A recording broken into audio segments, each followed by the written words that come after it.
नमस्कार विद्यार्थी मित्रांनो. मराठा विद्याप्रसारक समाज KTHM महाविद्यालय.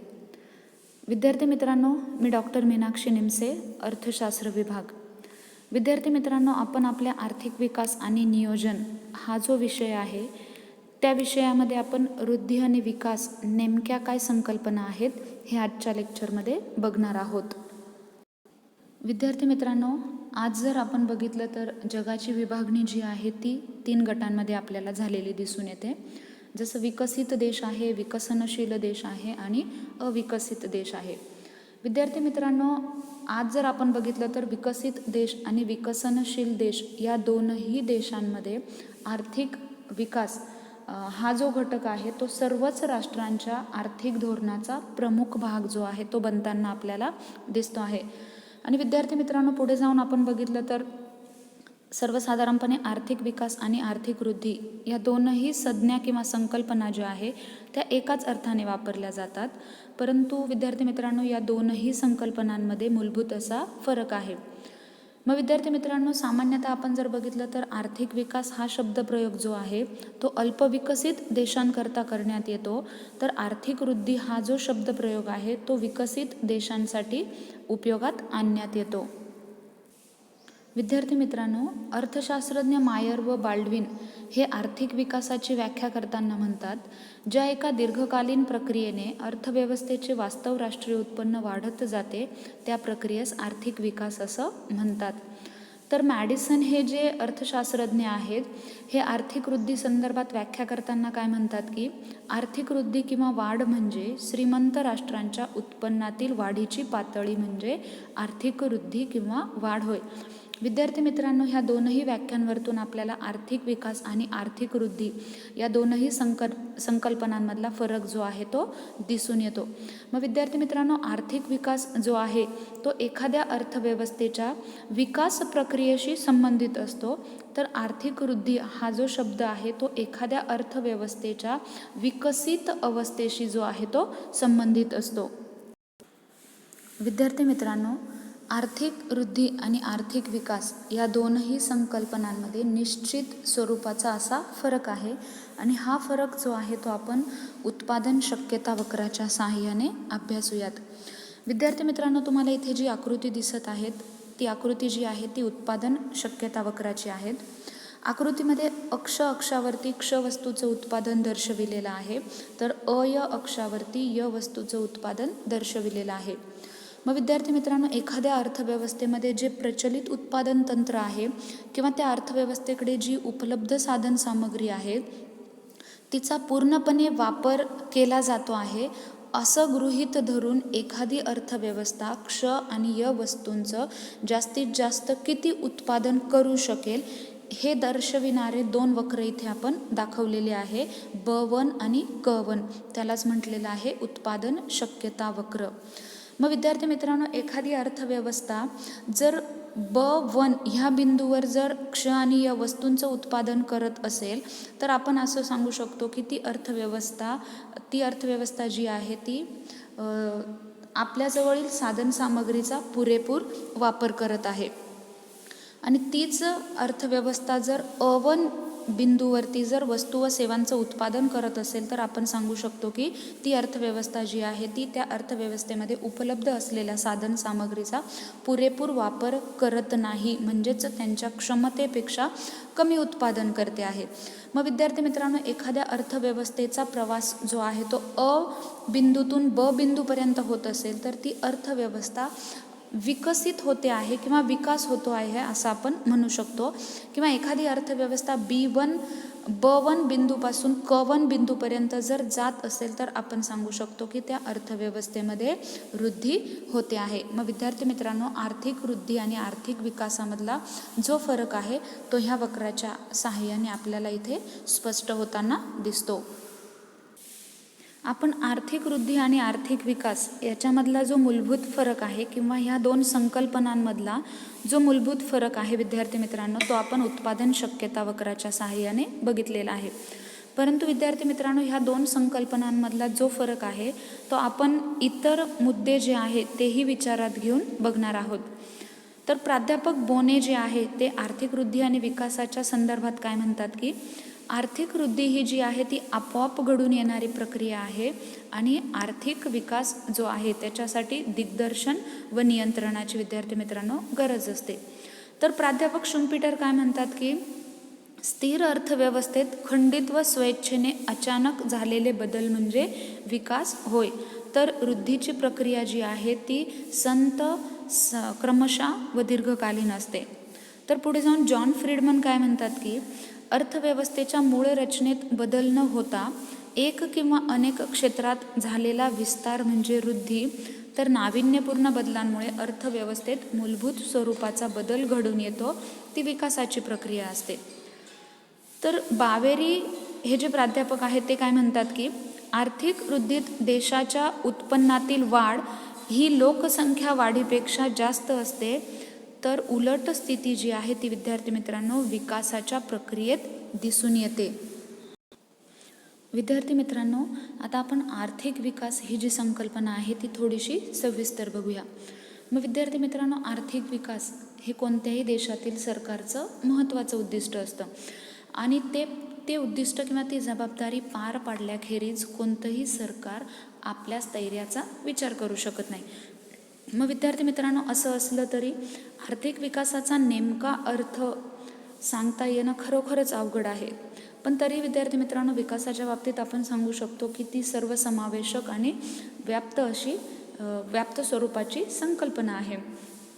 मग विद्यार्थी मित्रांनो, आर्थिक विकासाच्या बाबतीत सांगायचं झालं तर ती एक दीर्घकालीन प्रक्रिया आहे आणि विकासाच्या प्रक्रियेत अनेक संख्यात्मक व रचनात्मक बदलही विद्यार्थी मित्रांनो अपेक्षित असतात आणि या बदलांचं प्रतिबिंब आर्थिक, राजकीय, सामाजिक, सांस्कृतिक, शैक्षणिक, पर्यावरणीय इत्यादी घटकांमध्ये दिसून येतं आणि ह्या सर्व घटकांमधील सकारात्मक परिवर्तन म्हणजे विकास होय असं आपण सांगू शकतो.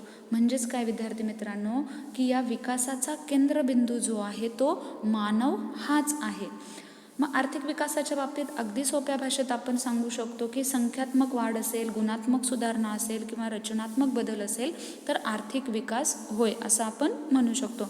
मग विद्यार्थी मित्रांनो, आर्थिक विकासाबाबत व्याख्या करताना मायर व बाल्डविन काय म्हणतात की निरपेक्ष दारिद्र्य रेषेखालील लोकांची संख्या न वाढता तसेच उत्पन्न वितरणातील विषमता अधिक न वाढता ज्या प्रक्रियेमुळे देशाच्या वास्तविक दरडोई उत्पन्नात दीर्घकालीन वाढ घडून येते त्यास आर्थिक विकास असं म्हणतात. मग विद्यार्थी मित्रांनो, ह्या मायर आणि बाल्डविन यांच्या व्याख्येवरतून आपल्याला असं सांगता येईल की विकास ही एक प्रक्रिया आहे आणि वास्तविक राष्ट्रीय किंवा वास्तव राष्ट्रीय उत्पन्न जे आहे तो त्याचा आधार आहे आणि विकास प्रक्रियेचं दीर्घकालीन सातत्य असतं. प्राध्यापक यंगसन आर्थिक विकासाची जी व्याख्या आहे ती करताना म्हणतात, आर्थिक प्रगती म्हणजे समाजाशी संबंधित आर्थिक उद्देशांना प्राप्त करण्याच्या शक्तीमध्ये वाढ करणे म्हणजे आर्थिक विकास किंवा आर्थिक प्रगती होय. मग विद्यार्थी मित्रांनो, आर्थिक वाढ ही विशिष्ट कालावधीत देशाच्या वास्तविक उत्पन्नातील वाढ होय. तर आर्थिक विकास हा अर्थव्यवस्थेच्या उत्पादनाच्या पातळीतील वाढ आणि त्याचबरोबर जीवनमान, समृद्ध आणि तंत्रज्ञानाची प्रगती आहे. विद्यार्थी मित्रांनो, आता तुम्हाला आर्थिक विकास ही काय संकल्पना आहे हे लक्षात आलंच असेल. त्यानंतर आता आपण आर्थिक वृद्धी ही जी संकल्पना आहे ती थोडीशी सविस्तर बघूया. विद्यार्थी मित्रांनो, 1960पर्यंत अर्थशास्त्रीय साहित्यात आर्थिक वृद्धी आणि आर्थिक विकास या दोनही संकल्पना एकाच अर्थाने वापरल्या जात होत्या, परंतु प्रत्यक्षात या संकल्पना ज्या आहेत त्या भिन्न आहेत. मग विद्यार्थी मित्रांनो, आर्थिक वृद्धी म्हणजे काय सांगायचं झालं तर दरडोई अथवा दर कामगाराच्या उत्पादनात सातत्याने होणारी वाढ म्हणजे आर्थिक वृद्धी होय. मग विद्यार्थी मित्रांनो, या वाढीबरोबर लोकसंख्या वाढ आणि दूरगामी व मूलगामी रचनात्मक बदलही होत असतात. उदाहरणार्थ विद्यार्थी मित्रांनो, शेतीकडून औद्योगिक उत्पादनाकडे कल, लोकसंख्येचा प्रादेशिक विभाजनातील बदल, त्यानंतर कामगारांची गुणवत्ता आणि यांत्रिक प्रगती यामुळे आर्थिक वृद्धीचा दर जो आहे तो जास्त असतो. मग थोडक्यात विद्यार्थी मित्रांनो, आर्थिक वृद्धी ही संकल्पना जी आहे ती आर्थिक घटकातील संख्यात्मक बदल दर्शवते, म्हणजेच वस्तू आणि सेवा यांच्या उत्पादनातील वाढ जी आहे ती दर्शवत असते. मग विद्यार्थी मित्रांनो, आर्थिक वृद्धी जी आहे तिची व्याख्या करताना शुम्पीटर काय म्हणतात की आर्थिक वृद्धी म्हणजे अर्थव्यवस्थेत दीर्घकाळात संतपणे व सातत्याने होणारे बदल म्हणजे आर्थिक वृद्धी होय. मग विद्यार्थी मित्रांनो, आपण इथे सांगू शकतो ह्या व्याख्येवरतून की जे विकसित देश आहे त्या विकसित देशातील वाढीची प्रक्रिया म्हणजे आर्थिक वृद्धी होय. विद्यार्थी मित्रांनो, आर्थिक विकास आणि आर्थिक वृद्धी या दोनही संकल्पनांनंतर आता आपण आर्थिक वृद्धीचे निर्देशक किंवा आर्थिक वृद्धीची जी वैशिष्ट्ये आहेत ती बघूया. मग या वैशिष्ट्यांमध्ये पहिला पॉईंट आपल्याला विद्यार्थी मित्रांनो सांगता येईल, लोकसंख्या व दरडोई उत्पन्न यात जलद वाढ. मग विद्यार्थी मित्रांनो, कोणत्याही देशामध्ये लोकसंख्या हा घटक जो आहे तो खूप महत्त्वाचा असतो. मग ज्यावेळी एखाद्या देशामध्ये आर्थिक वृद्धी होत असेल तर त्या वृद्धीच्या काळात दरडोई उत्पन्नात होणाऱ्या वाढीबरोबरच लोकसंख्या देखील वेगाने वाढत असते. मग विकसित देशात उपलब्ध साधन सामग्रीच्या मानाने अगोदरच लोकसंख्या कमी असते. मग वृद्धीच्या काळात मात्र ती वाढते. परंतु विकसित देशांमध्ये उत्पादन इतके जास्त वाढत असते की लोकसंख्या वाढीच्या वेगापेक्षा दरडोई उत्पन्नात म्हणजे प्रत्येक व्यक्तीच्या उत्पन्नात अधिक वेगाने वाढ होताना आपल्याला दिसून येते. आणि विद्यार्थी मित्रांनो, बऱ्याच वेळेला विकसित देशात दरडोई उत्पन्नाच्या वाढीबरोबरच लोकसंख्या वाढतेच असंही नाही. त्यानंतर विद्यार्थी मित्रांनो, आपल्याला दुसरा पॉईंट सांगता येईल, उत्पादकतेत होणारी वाढ. विद्यार्थी मित्रांनो, विकसित देशांचा जर विचार केला तर विकसित देशांमध्ये भांडवल निर्मितीचा दर जो आहे तो जास्त असतो. त्याचबरोबर तिथे जी साधन सामग्री आहे ती विकसित असते.